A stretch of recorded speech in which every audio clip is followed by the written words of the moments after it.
Welcome students. तो आज हम करेंगे एक्सरसाइज 10.2 का क्वेश्चन नंबर 4। तो क्वेश्चन नंबर 4 क्या है हमारा?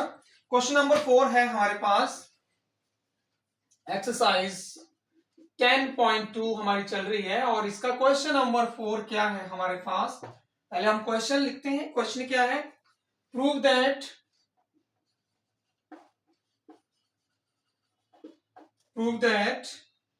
द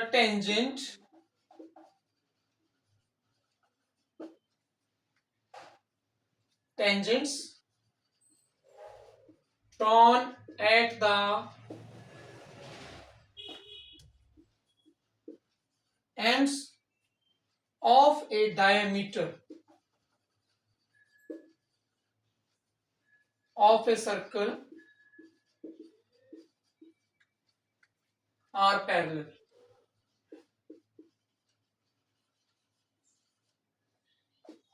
ये हमारा फोर्थ क्वेश्चन है। पहले क्वेश्चन की स्टेटमेंट को समझिए, उसके अकॉर्डिंग फिगर बनाइए।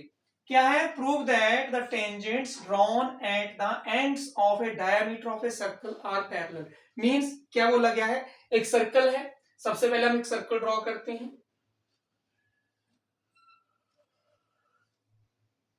ये हमने सर्कल ड्रॉ किया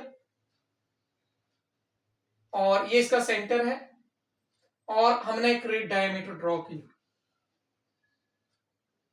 डायमीटर क्या होता है? एक कॉर्ड होती है जो सर्कल के सेंटर से पास होके जाती है। तो क्या हुआ? क्या है आगे? Diameter of a circle, circle draw किया, सर्कल के बीच में डायमीटर ड्रॉ किया और डायमीटर के दोनों एंड, एक एंड डायमीटर का ये है और दूसरा एंड डायमीटर का ये है। इस एंड के ऊपर क्या, इन दोनों एंड के ऊपर क्या ड्रॉ किए हैं? टेंजेंट्स ड्रॉ किए हैं। तो यहां पे भी एक टेंजेंट ड्रॉ कर दिया हमने और यहां पे भी टेंजेंट ड्रॉ कर दिया। अब आपने ये बताना है कि दोनों टेंजेंट्स जो है वो आपस में क्या है? पैरेलल हैं। इस टेंजेंट का नाम दे दो आप पी क्यू और इसको आप नाम दे दीजिए एम एन और ये सेंटर है। ओके, तो एक और चीज लिखनी है, यहां पे आप लिख दीजिए एंगल 1 और यहां पे लिख दीजिए एंगल 2। इस साइड भी लिख सकते हैं आप एंगल 2, बट ऐसे आपको इजी रहेगा करने के लिए। तो सबसे पहले हम लिखेंगे इसका सॉल्यूशन जब करेंगे हम, तो हम लिखेंगे we have a circle with center O,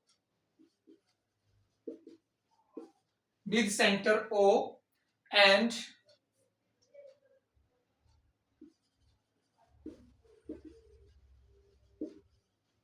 diameter AB। हमारे पास क्या है? एक सर्कल है जिसका सेंटर O है और उसका जिसका डायमीटर AB है। And PQ and MN are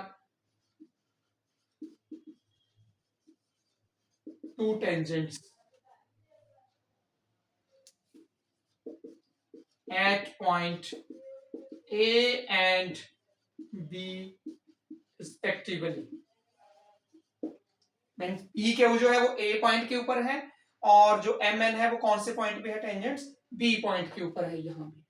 अब आपने बताना है कि ये दोनों ही आपस में क्या है? पैरेलल हैं।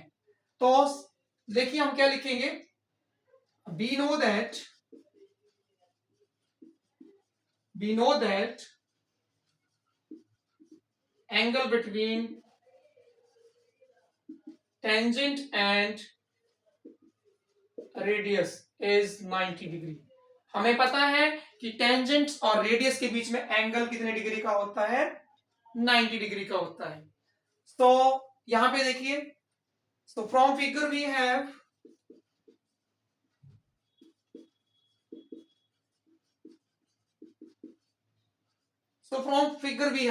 पहले यहां से देखिए, ये रेडियस हो गया OA और ये टेंजेंट हो गया। तो यहां पे जो एंगल 1 है वो कितने डिग्री का हो जाएगा? 90 डिग्री का, क्योंकि ये जो एंगल 1 जो है वो वही एंगल है जो एक टेंजेंट और एक रेडियस के बीच में बना हुआ है। ओके, ओ से लेकर ए तक रेडियस हो गया और यहाँ पे पॉइंट ए के ऊपर क्या है, टेंजेंट है। तो टेंजेंट और रेडियस के बीच में एंगल जो होता है वो 90 डिग्री का होता है। So angle 1 equal to 90 degree and also इस साइड को देखिए, angle 2 is also equal to 90 degree. जो एंगल 2 है वो भी 90 डिग्री का है क्योंकि ये वाला एंगल जो है वो भी एक रेडियस और टेंजेंट के बीच में है। अब हमें क्या हमारे पास क्या आ गया कि एंगल 1 और 2 दोनों ही 90 डिग्री के हैं। तो आप यहां पे लिख सकते हैं एंगल 1 इक्वल टू 2। एंगल 1 और 2 क्या हो गया आपस में, इक्वल। और अब आप देखेंगे कि ये जो लाइनों है, ये जो लाइंस बनी हुई हैं, इनके बीच में ये डायमीटर है जो कि इन दोनों लाइनों को कट करेगा। अगर इसको हम आगे एक्सटेंड करते हैं तो एक एंगल इस साइड है और एक एंगल इस साइड है और ये दोनों ही आपस में क्या है, इक्वल है। तो जब इस तरह की कोई सिचुएशन बनती है और ये एंगल इक्वल होते हैं तो ये कौन से एंगल होते हैं, ये होते हैं अल्टरनेट इंटीरियर एंगल्स। तो आप लिखेंगे but these are alternate interior angles. और अगर ये एंगल अल्टरनेट इंटीरियर एंगल हैं और ये इक्वल हैं तो ये लाइनें क्या हो जाती हैं, आपस में पैरेलल हो जाती हैं। तो आप यहां पे लिख सकते हैं P Q parallel to M N. आपके पास क्या बन जाएगा यहां पे कि जो दोनों टेंजेंट हैं वो क्या है, आपस में पैरेलल हैं। तो आप लिख सकते हैं हैज प्रूव्ड। हमें क्या गिवन था क्वेश्चन में वो हमने यहां पे लिखा और हमने क्या प्रूव करना था कि दोनों टेंजेंट क्या है, आपस में पैरेलल हैं। तो आप इस तरह से इस क्वेश्चन का जो है आंसर सोल्यूशन जो है वो आप दे सकते हैं। तो आई होप आपको समझ आया होगा कि कैसे हमने इस क्वेश्चन को सॉल्व किया है। बहुत इजी है, आपने प्रैक्टिस करना है और एग्जाम के लिए, एग्जाम में बहुत बार ये जो क्वेश्चन है वो एग्जाम में आया हुआ है।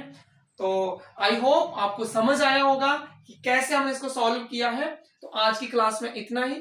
Thank you, bye bye.